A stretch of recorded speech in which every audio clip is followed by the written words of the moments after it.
Vous savez ce que c'est que le comble? C'est d'être un enfant quelque part où on a toujours l'impression d'être en vacances. Même quand il y a école et que mes parents partent travailler. Et vous savez ce que c'est que le comble du comble? C'est que cet endroit soit un oasis entouré de montagnes enneigées. Une ville avec un beau soleil toute l'année. Et de grands palmiers partout.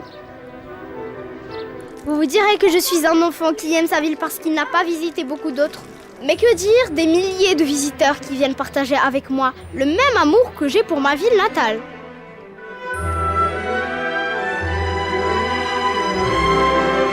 Attendez, j'ai dit milliers? Je crois que je voulais dire millions.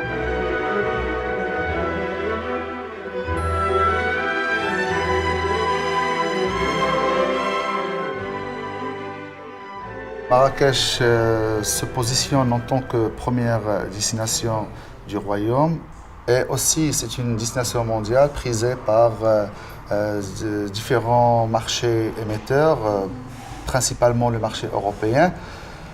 Donc Marrakech reçoit 1 800 000 de touristes, totalisant 6 millions de nuitées. Vous trouvez ça étonnant, hein? Pas moi. Venez voir par vous-même. Chez moi, il y a des espaces verts partout, des piscines ouvertes toute l'année et même de grands terrains gazonnés. Marrakech a une multitude d'atouts qui intéressent tant les touristes étrangers que les touristes nationaux.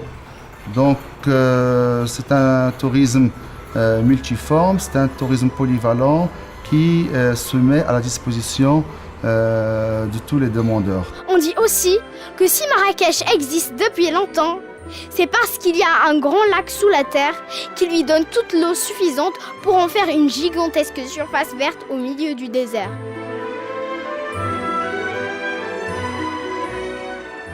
On peut dire que Marrakech doit effectivement son existence à cette nappe, puisque depuis des siècles, il a pu accompagner le développement socio-économique de la région, et ce par la mise en place d'aménagements appropriés, adaptés. Je cite ici le Tara.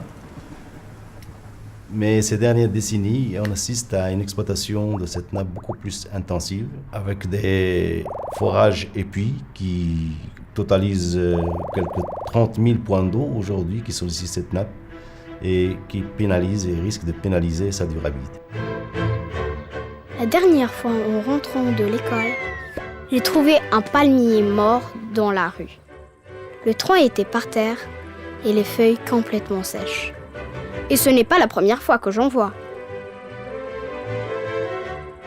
À l'école, on a appris que la sécheresse est derrière la mort de toutes les plantes. Mais je pensais que le lac souterrain était suffisant pour arroser la ville. Si le simple Marrakchi consomme aujourd'hui 150 litres jour, un touriste peut consommer entre 300 et 600 litres jour, dépendamment des standards d'hébergement. Les composantes récréatives ont également un corollaire pour l'eau d'arrosage, puisque ces besoins peuvent aller de 15 m3 à l'hectare jour jusqu'à 40 m3 à l'hectare jour pour un green de golf. Ce genre de comportement a déjà largement marqué de son empreinte la nappe du Houz Mejjat, puisqu'on assiste aujourd'hui à une surexploitation qui dépasse les 100 millions de mètres cubes par an. Et puis par endroits, nous avons des baisses qui peuvent aller jusqu'à 2 mètres, notamment au niveau de zones assez névralgiques, notamment les champs captants qui desservent en eau potable la ville de Marrakech. C'est vrai qu'avec tous les gens qui viennent visiter ma ville, et nous qui vivons ici, c'est très difficile de ne pas vider le lac souterrain. Mais je pensais quand même que ça doit prendre beaucoup trop d'années pour consommer toute l'eau, ce qui n'est pas le cas. J'aime bien ma vie d'enfant à Marrakech. Mais aujourd'hui, j'espère faire quelque chose pour éviter qu'une telle catastrophe n'arrive. Je veux préserver le lac caché qui garde ma ville en vie. Mais est-ce qu'il y a une solution pour que cela se réalise? Alors aujourd'hui, une question essentielle et vitale se pose. Jusqu'où irons-nous dans l'exploitation minière de la nappe du Houz Mejjat?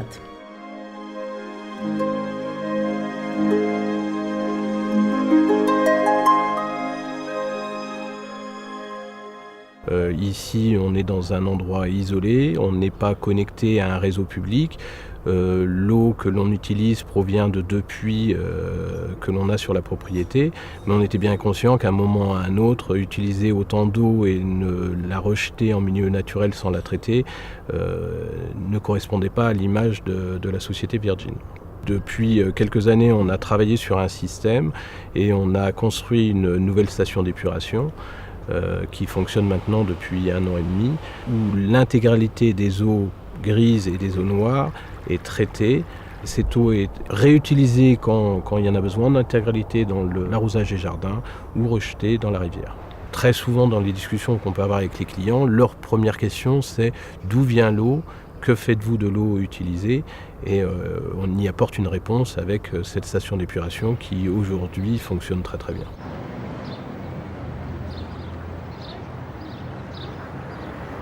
Nous sommes un des premiers golfs à avoir signé cette convention avec la STEP pour l'utilisation en fait, de l'eau recyclée.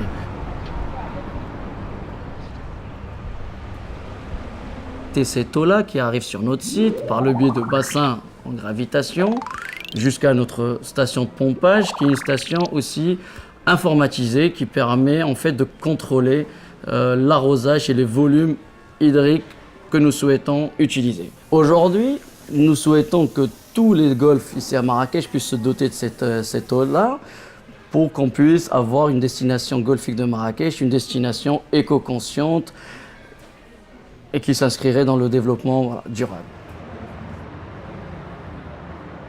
Bon, étant conscient de l'impact de la consommation d'énergie et d'eau sur l'environnement, notre établissement a entrepris une politique de réduction d'énergie d'ici à 2020 qui va nous permettre de réduire le coût de notre énergie de moins 20% et en eau de moins 30%.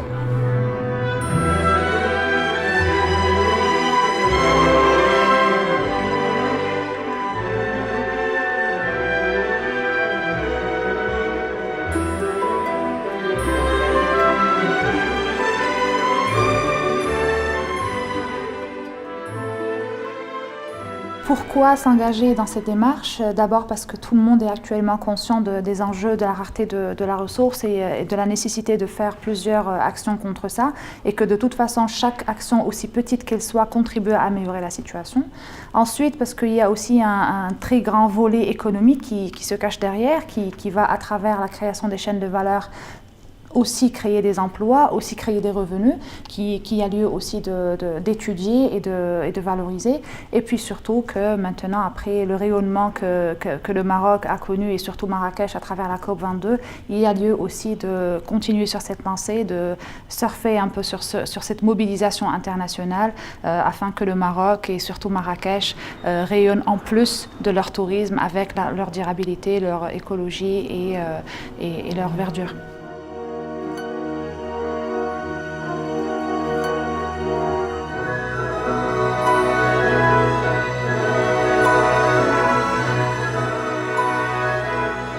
Si vous êtes surtout gagnant en agissant et en adoptant toutes ces pratiques, qu'est-ce qui vous empêche de les faire? Moi je veux bien, et je pourrai quand j'aurai votre âge. Mais d'ici là, peut-être qu'il serait trop tard de revenir en arrière.